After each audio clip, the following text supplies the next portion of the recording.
Assalamualaikum warahmatullahi wabarakatuh. Di sini saya akan mereview hasil pembahasan dari tiga jurnal yang saya pilih. Jurnal pertama dengan judul konsentrasi penelitian terhadap daya simpan buah pepaya. Langsung saja kita masuk ke tabelnya.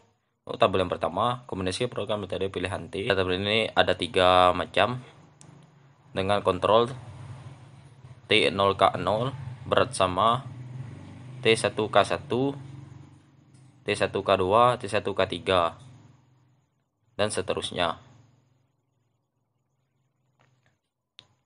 Untuk tabel yang pertama, pengaruh perlakuan pelapisan nilai terhadap bobot pepaya.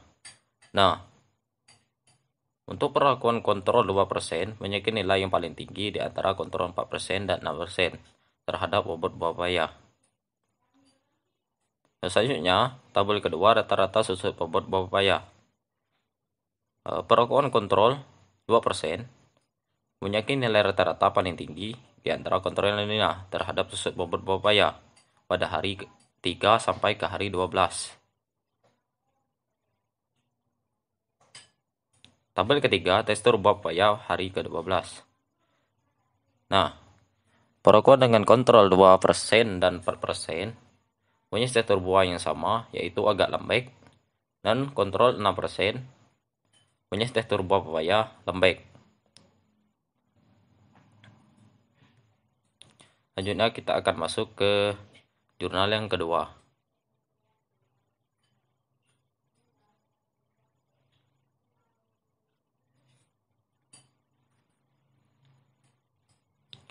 Jurnal kedua dengan judul pengaruh pemberian pupuk mol buah pepaya RC pepaya L dengan dosis yang berbeda terhadap produksi tanaman kacang tanah RC sebagai L.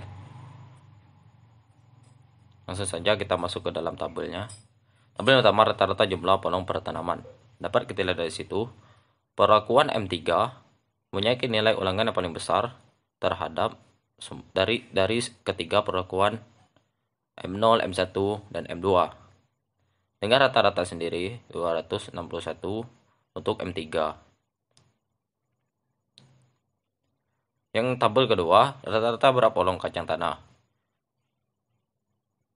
Sama seperti tadi, perlakuan M3 punya rata-rata berapa polong yang paling tinggi terhadap ketiga perlakuan yang lainnya. Untuk tabel yang ketiga, rata-rata bobot polong per petak. Sama saja dengan yang tadi, perlakuan M3 memiliki rata-rata paling tinggi. Tabel yang keempat, rata-rata bobot biji kering. Itu juga sama, perlakuan M3 memiliki nilai paling tinggi terhadap perlakuan yang lainnya. Nah, selanjutnya kita akan masuk kepada jurnal yang ketiga.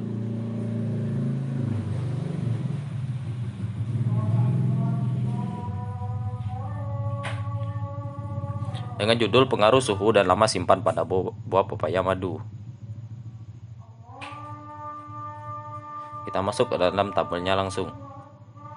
Gambar pertama, perubahan susuk bobot selama penyimpanan. Dapat kita lihat di situ, persentase susuk bobot paling tinggi jatuh kepada hari 20 dengan nilai 25%.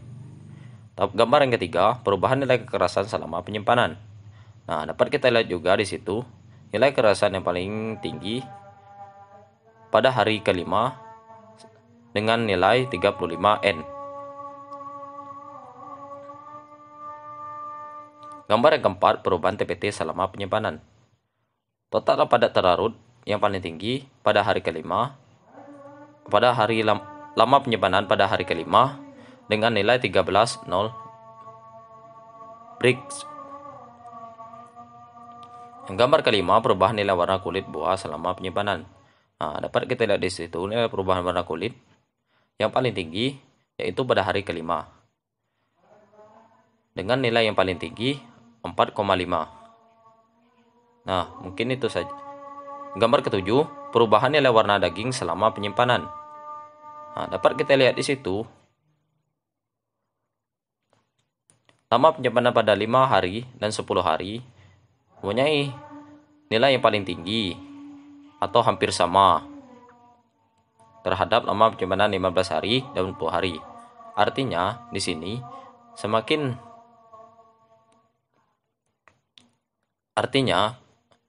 perubahan warna daging buah tidak boleh dalam penyimpanan yang sangat lama.